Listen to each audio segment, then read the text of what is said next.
ਅਗਲੀ ਜਿਹੜੀ ਹਜੇ ਅਸੀਂ ਗੱਲ ਕਰਦੇ ਜਾਈਏ ਤੇਲ ਦੀਆਂ ਕੀਮਤਾਂ, ਕੱਚੇ ਤੇਲ ਦੀਆਂ ਕੀਮਤਾਂ 2% ਵੱਧ ਗਈਆਂ। ਯੂਐਸ ਦਾ ਜਿਹੜਾ ਪੈਟਰੋਲੀਅਮ ਰਿਜ਼ਰਵ ਆ, ਉਹ ਇੱਕ ਵਾਰੀ ਫੇਰ ਘਟ ਗਿਆ।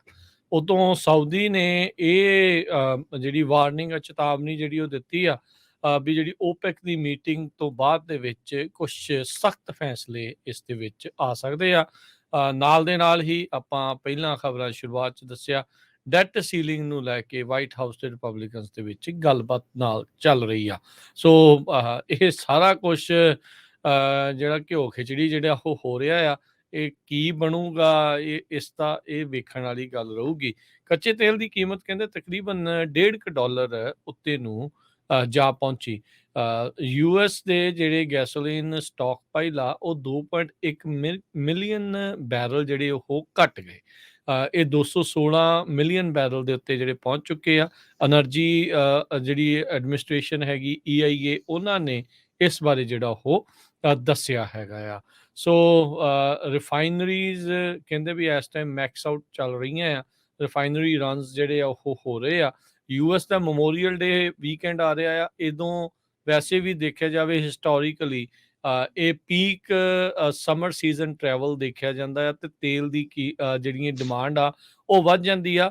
ਇਹਦੇ ਕਰਕੇ ਇਹ ਵੀ ਵੇਖਿਆ ਜਾ ਸਕਦਾ ਵੀ ਕਈ ਥਾਵਾਂ ਦੇ ਉੱਤੇ ਤੇਲ ਦੀਆਂ ਕੀਮਤਾਂ ਫਿਰ ਤੋਂ ਵਧਣਗੀਆਂ। ਉਧਰ ਸਾਊਦੀ ਅਰੇਬੀਆ ਦੇ ਐਨਰਜੀ ਮਿਨਿਸਟਰ ਨੇ ਕਿਹਾ ਵੀ ਜਿਹੜੇ ਸ਼ਾਰਟ ਸੈਲਰਸ ਹੈਗੇ ਆ, ਉਹ ਇਹ ਬੈਟ ਕਰ ਰਹੇ ਆ ਵੀ ਤੇਲ ਦੀਆਂ ਕੀਮਤਾਂ ਜਿਹੜੀਆਂ ਆ ਉਹ ਘਟਣਗੀਆਂ, ਪਰ ਕਹਿੰਦੇ ਵੀ ਦੇ should watch out for pain.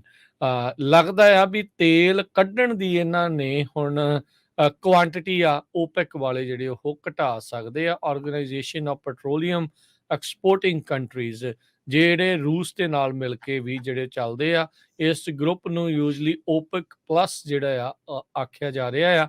ਇਹਨਾਂ ਨੇ 4 ਜੂਨ ਨੂੰ ਮੀਟਿੰਗ ਕਰਨੀ ਆ, ਜਿਸ ਦੇ ਵਿੱਚ ਆਊਟਪੁੱਟ ਕੱਟ ਦੀ ਜਿਹੜੀ ਸਿਫਾਰਿਸ਼ ਆ ਉਸ ਵਿੱਚ ਕੀਤੀ ਜਾਊਗੀ।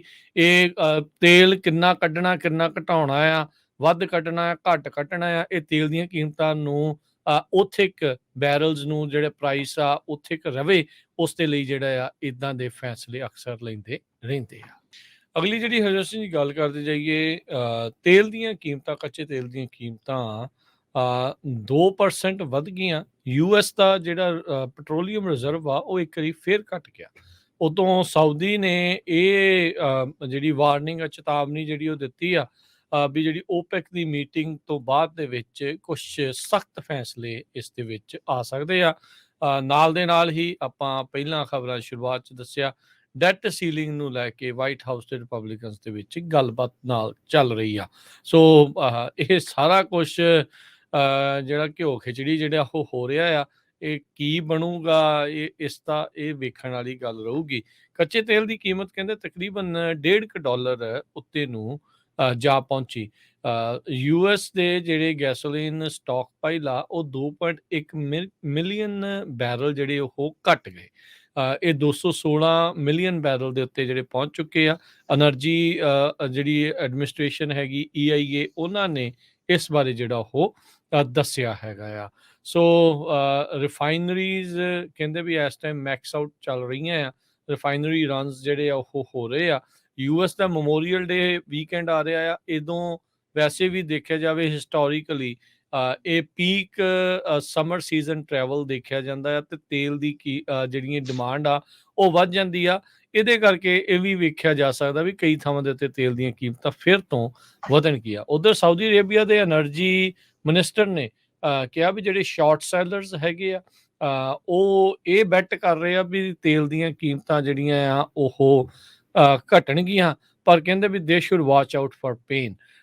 ਲੱਗਦਾ ਆ ਵੀ ਤੇਲ ਕੱਢਣ ਦੀ ਇਹਨਾਂ ਨੇ ਹੁਣ ਕੁਆਂਟੀਟੀ ਆ ਓਪੈਕ ਵਾਲੇ ਜਿਹੜੇ ਉਹ ਘਟਾ ਸਕਦੇ ਆ। Organisation of petroleum exporting countries, ਜਿਹੜੇ ਰੂਸ ਦੇ ਨਾਲ ਮਿਲ ਕੇ ਵੀ ਜਿਹੜੇ ਚੱਲਦੇ ਆ, ਇਸ ਗਰੁੱਪ ਨੂੰ ਯੂਜਲੀ ਓਪੈਕ ਪਲੱਸ ਜਿਹੜਾ ਆ ਆਖਿਆ ਜਾ ਰਿਹਾ ਆ।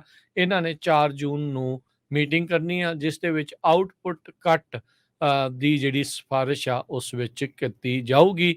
ਇਹ ਤੇਲ ਕਿੰਨਾ ਕੱਢਣਾ, ਕਿੰਨਾ ਘਟਾਉਣਾ ਆ, ਵੱਧ ਕੱਢਣਾ ਆ, ਘੱਟ ਕੱਢਣਾ ਆ, ਇਹ ਤੇਲ ਦੀਆਂ ਕੀਮਤਾਂ ਨੂੰ ਉੱਥੇ ਬੈਰਲਸ ਨੂੰ ਜਿਹੜੇ ਪ੍ਰਾਈਸ ਆ ਉੱਥੇ ਰਵੇ, ਉਸ ਦੇ ਲਈ ਜਿਹੜਾ ਆ ਇਦਾਂ ਦੇ ਫੈਸਲੇ ਅਕਸਰ ਲੈਂਦੇ ਰਹਿੰਦੇ ਆ।